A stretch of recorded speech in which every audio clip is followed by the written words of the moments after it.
उत्तर प्रदेश के जनपद जौनपुर में इन दिनों छात्राओं द्वारा आत्महत्या का मामला लगातार सामने आ रहा है। छात्राओं पर किस बात का प्रेशर है, पढ़ाई का या कुछ और, या तो जांच का विषय है, लेकिन लगातार आत्महत्या की खबरें मिल रही हैं। इसी तरह से एक और मामला सामने आया है।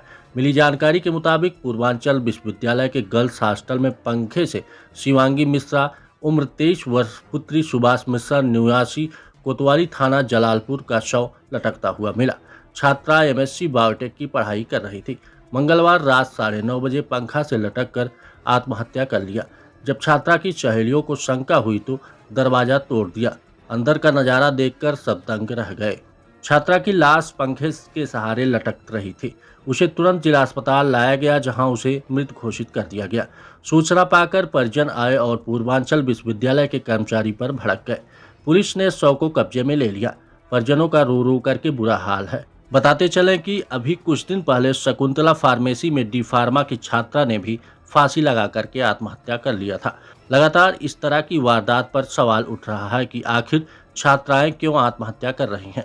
अब देखिए जौनपुर से मुन्ना यादव की एक खास रिपोर्ट। देखिए, पुलिस के पास आज देर रात ये सूचना प्राप्त हुई कि पूर्वांचल यूनिवर्सिटी में लक्ष्मीबाई हॉस्टल में एमएससी की बायोटेक की सेकेंड ईयर की छात्रा शिवांगी मिश्र, जिनकी उम्र लगभग 23 वर्ष है, पुत्री सुभाष चंद्र मिश्र, इनके द्वारा वहां पर अपने हॉस्टल के कमरे में फांसी लगाने का प्रयास किया गया, जिसके बाद वहां की वार्डन और वहां के अन्य सभी सहपाठियों द्वारा वहां की दरवाजे को तोड़कर इनको वहां से उतार के सदर अस्पताल इलाज हेतु लाया गया। यहाँ पे चिकित्सकों द्वारा परीक्षण के बाद इनको मृत घोषित किया गया है।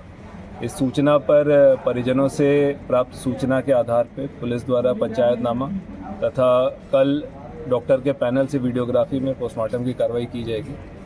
अभी तक की जो जानकारी प्राप्त हुई है, जिस समय पे इस प्रकार की उनके द्वारा शुभ होकर जो ये घटना कारित की गई है, उस समय पे इनकी बात इनके होने वाले पति आकाश थे मोबाइल फ़ोन पे हो रही थी, तो उनसे भी गहनता से जानकारी करते हुए तथा शेष वहाँ पर जो अन्य छात्राएं हैं, जो वार्डन हैं और परिजनों से जो प्राप्त सूचना है, उसके आधार पर इस पूरे मामले की गहनता से हर बिंदुओं पे जांच करते हुए अग्रिम कार्रवाई की जाएगी। सर, कुछ मामला संदिग्ध लग रहा है कुछ? देखिए, अभी तक जो सूचना प्राप्त हुई है उसमें जो वहाँ की इनकी सहपाठी थी, वार्डन थी, उनके द्वारा बताया गया कि हॉस्टल में थी और शाम में इनको देखा गया था। फिर अचानक से एक इनकी साथी के फ़ोन पे ही इनके होने वाले पति, जिनसे नवंबर में इनकी शादी होनी थी, आकाश जो हैं, उनका फ़ोन आया था कि देखो, अचानक से उसने फ़ोन उठाना बंद कर दिया है। जब उसके द्वारा सूचना पर जाके कमरे में चेक किया गया था, कमरा बंद था। फिर 5-6 लड़कियों द्वारा और वार्डन के द्वारा कमरा तोड़ा गया, तो वो फंदे पे लटके हुए अवस्था में देखते हुए तत्काल उनको उतार के अस्पताल इलाज हेतु लाया गया था। अब इसी सूचना पर और शेष जो सूचनाएं हमें प्राप्त होंगी और टेक्निकल जो डेटा हमें प्राप्त होगा और पोस्टमार्टम में जो चीज़ें निकल के आएंगी और परिजनों की जो तहरीर प्राप्त होगी, उसके आधार पर पुलिस अग्रिम कार्रवाई। अभी कोई तहरीर मिली है? परिजन कोई आरोप? अभी परिजनों द्वारा इस पूरे घटना के बारे में एक सूचना दी गई, जिसके आधार पर पंचायतनामा और पोस्टमार्टम की कार्रवाई की गई।